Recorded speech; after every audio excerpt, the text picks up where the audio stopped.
everyone, I hope the finals are treating you a-okay so far, but if they're not, or even if they are, maybe this can help. So in this video, I'm going to be talking about ways that you can minimize stress and maximize your study time. So basically, I'm going to share with you some elements or some tips that can basically help you focus on the task at hand and not be so anxious and nervous and straight up flipping out about how much you have to do.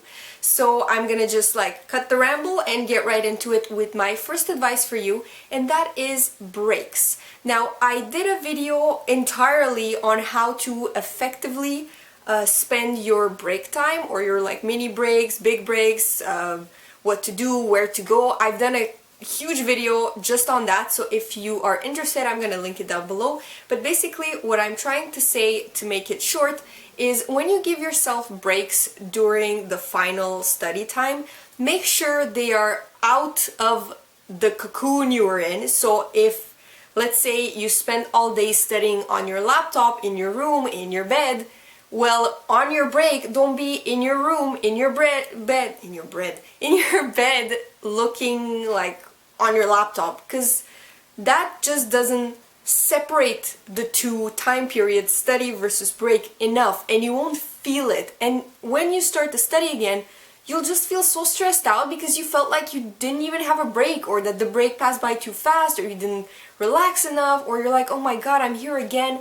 It's gonna frustrate you. You're gonna feel just so discouraged. So definitely get out of there by all means. The second thing I would like to talk to you about when it comes to minimizing stress and maximizing study time, a way you can do this is to effectively plan your time, and I'm talking about time management. So know what you're doing, when you're doing, give yourself mini goals at the end of the week, or if you prefer at the end of the day, and just stick to your schedule, stick to your plan. I know it's hard to be okay, you know what, I'm just gonna study a bit, then go on Facebook, study a bit, go on Instagram. Don't do that. You have a schedule, you have a set list of goals and things you wish to accomplish, and I find that by writing it down, making a list, having an agenda or a planner, or basically just a piece of paper with some things you have to do on it, like Monday, Tuesday, and little squares where you can tick them off when they're done. It helps. It helps visualize what you have to do. It helps you manage your time. And if your time is managed, you won't feel overwhelmed, or the worst, you won't feel like you're wasting time because you're like, look at all I did. I didn't waste my time.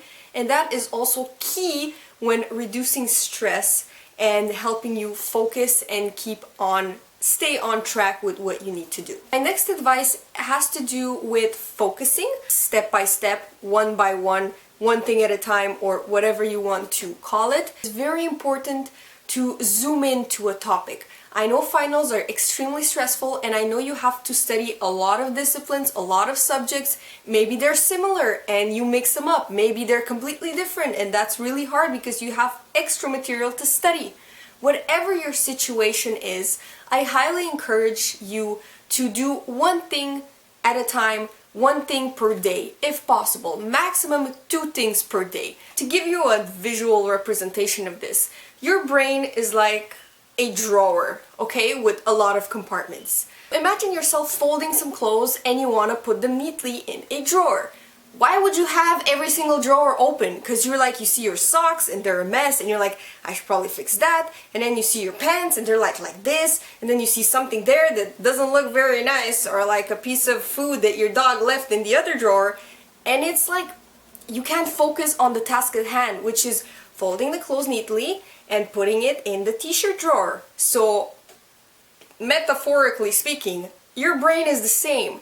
When you study for one thing, don't open all your drawers and be like, I have to do that, and that. And oh my god, I remember about math. Oh, why can't I remember this math term or this math formula? Hello, you're studying social psych. You shouldn't be thinking about the math formula right now.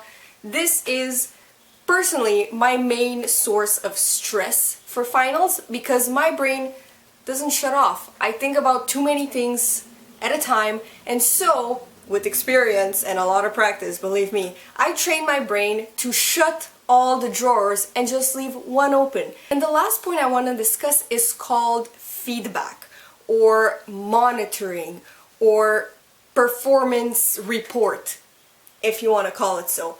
Basically, another source of stress that wastes your time is not knowing when to stop, not knowing where you stand, not knowing what you've done. So you're in the dark with everything you did. So if like your point on your planner is study for math, okay, how do you know you're done? How do you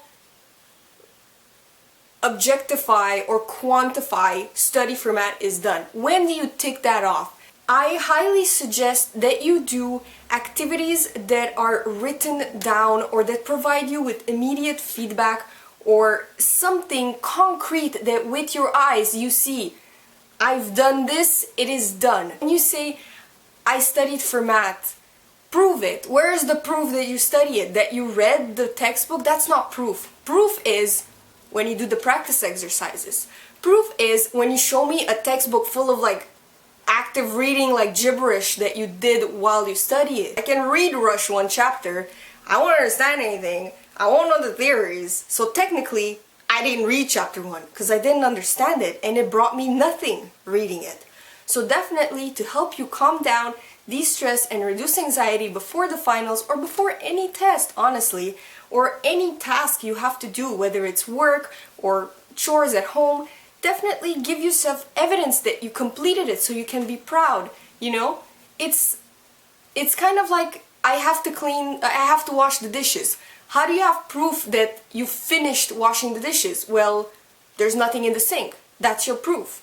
So with that being said, I really hope you enjoyed this video. Please give it a thumbs up if you liked it and subscribe to me if you like what you see. I will definitely see you in my next video. Bye guys!